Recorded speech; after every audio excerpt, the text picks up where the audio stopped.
Kalau masih ada, saya pesan 100 tusuk ya. Mana? Mana? Itu kan bukan rumah, Pak. Sekarang nongol-nongol tengah malam dianterin sama bapak. Kamu dari mana sih? Dilihatlah kirinya, kanannya. Oh, kayaknya nggak ada orang nih yang punya. Ya udahlah, saya bawa aja deh.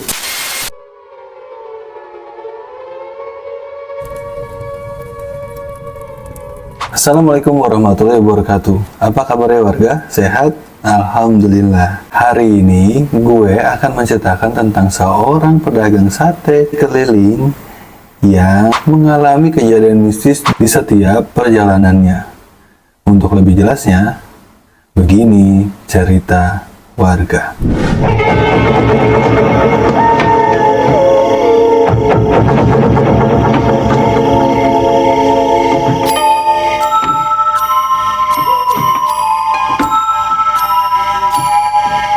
Kita sebut saja Pak Tatang. Pak Tatang adalah tukang sate keliling yang mulai berjualan sejak tahun 1987. Kayaknya gua aja belum rencanain. Pak Tatang berjualan dengan cara memikul jualannya dari kampung ke kampung untuk mendapatkan banyak pembeli. Kebetulan Pak Tatang yang sedang mengadu nasib ini tinggal di daerah Jakarta Timur, lebih tepatnya di daerah Jatiwaringin. Mulai dari jam 2 siang sampai dengan jam 10 bahkan sampai jam 12 malam, Pak Tatang berjualan sate kikil keliling ini mengelilingi kampung setiap harinya.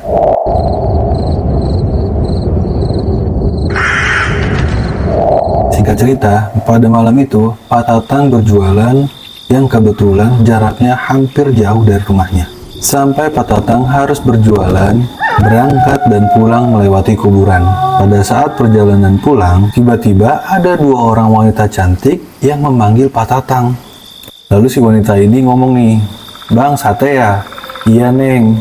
"Masih ada nggak, Bang?" "Kalau masih ada, saya pesan 100 tusuk ya." "Oh, masih ada, Neng." Dengan senangnya, Pak Tatang langsung bakarin tuh satenya. Karena pada saat itu posisinya, sate yang masih ada di dagangannya Pak Tatang itu masih berjumlah 150 tusuk. Setelah satenya dibakar sebanyak 50 tusuk, diantarkanlah tuh ke rumahnya wanita yang tadi.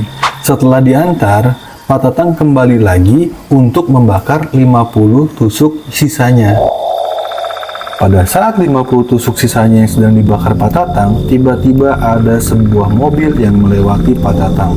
Kita sebut saja Parano. Akhirnya, si Parano bukalah itu pintu kaca samping mobilnya, yang kebetulan persis di depan mukanya Pak Tatang. Parano ini nanya ke Pak Tatang, "Bang, lagi ngapain?" Pak Tatang langsung jawab, "Ini Pak, saya lagi bakar sate." "Lah, buat siapa?" Terus Pak Tatang jawab, "Ada Pak, rumah yang rumah gedong yang lagi pesan 100 tusuk, 50 baru saya antar, ini 50 lagi saya bakarin." Parano langsung bilang lagi ke Pak Tatang, "Rumah yang mana Pak?" Ditunjukin dah rumah yang itu Pak. Terus Parano bilang gini, Mana? Itu kan bukan rumah Pak, itu kuburan." Pada saat Parano bilang rumah yang dilihat Pak Tatang adalah kuburan, dia langsung shock melihat rumah yang dilihat berubah menjadi tempat pemakaman umum, sehingga membuat Pak Tatang tidak sadarkan diri. Karena si Pak Tatang ini nggak sadarkan diri, si Parano ini langsung ambil sikap untuk membawa Pak Tatang naik ke mobilnya dan mencari rumahnya Pak Tatang. Diselusurin itu jalan, semua jalan diselusurin, dicari kira-kira rumah mana nih yang banyak pedagangnya. Ditanya-tanyalah tuh sama Parano sepanjang jalan, ada nggak yang kenal sama orang ini, maksudnya Pak Tatang. Sambil dia nanya sambil nunjukin ke Pak Tatang. Akhirnya ada yang mengenali Pak Tatang. Setelah Pak Tatang sadar di mobil, diturunkanlah tuh Pak Tatang, dikasih air minum, lalu bertemu sama teman-temannya. Dan Parano kembali untuk melanjutkan perjalanannya. Setelah Pak Tatang turun, akhirnya Pak Tatang tuh ditanya sama teman-temannya. Kita sebut aja namanya Ricky. Si Bang Ricky ini langsung nanya ke Pak Tatang, "Tadi dari mana sih? Ditungguin sama anak-anak di pertigaan nggak nongol-nongol. Sekarang nongol-nongol tengah malam dianterin sama bapak. Kamu dari mana sih?" "Iya, soalnya tadi saya nggak sadarkan diri, makanya diantarin sama bapak itu." Terus si Ricky nanya, "Kok bisa nggak sadarkan diri?" Pak Tatang langsung bilang, "Iya, tadi ketemu dua orang cewek yang mesen 100 tusuk. Udah saya bakarin setengah tuh. Pas saya lihat tiba-tiba rumah itu cewek yang tadinya rumah gedong jadi tempat pemakaman umum. Saya di situ langsung kaget, tiba-tiba nggak sadarkan diri. Nah, tiba-tiba saya udah di sini nih. Terus Bang Riki bilang, ya Allah, terus gerobak kemana, Tang? Ya gerobak masih tinggal di sana lah, Bang, kata Bang Riki. Ya udahlah, gerobak biar aja dulu deh, kita ambil besok aja. Sekarang kamu istirahat aja deh. Akhirnya Pak Tatang istirahat dan mengambil gerobaknya di besok hari.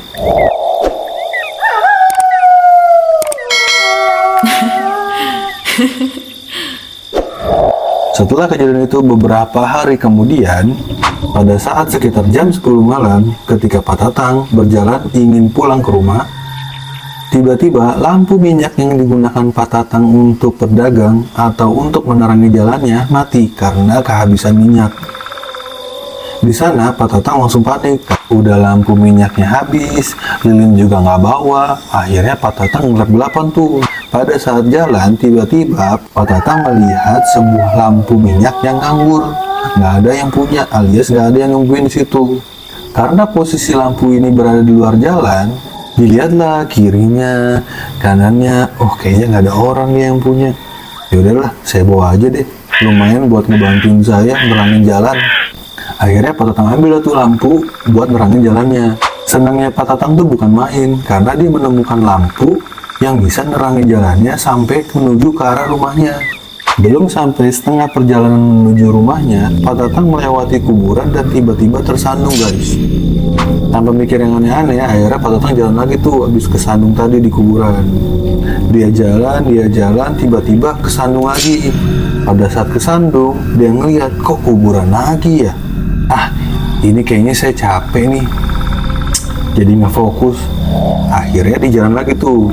Setelah dia jalan lagi, kesandung lagi dan lihat tuh kuburan lagi. Sampai 4 kali, akhirnya Pak Tatang berhenti.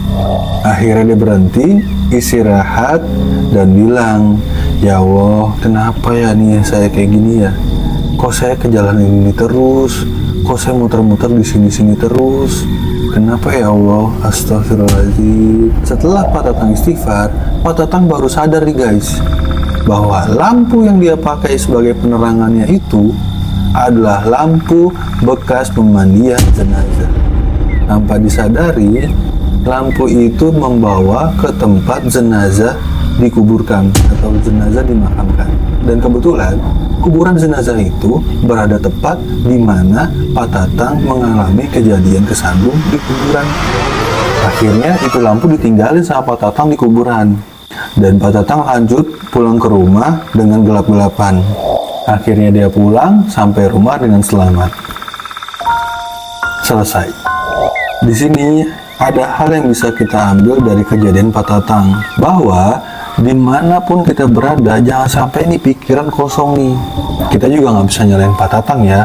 Mungkin pada saat itu Pak Tatang dalam keadaan capek, lelah, karena udah berjalan tuh seharian, pulang pergi jauh kan. Yang buat dia lelah, akhirnya pikiran dia kosong tuh pada saat pulang. Karena dimana pikiran kita sedang kosong, makhluk lain bisa ganggu iman yang kita punya. Terima kasih untuk kalian para warga yang sudah menonton video ini sampai habis ya. Saya doakan dimanapun warga berada, selalu sehat, panjang umur, dan dimudahkan rezekinya. Amin. Jika kalian memiliki cerita yang ingin ceritakan, dapat mengirimkan cerita kalian ke email di bawah ini.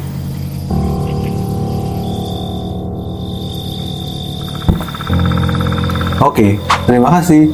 Assalamualaikum warahmatullahi wabarakatuh. See ya.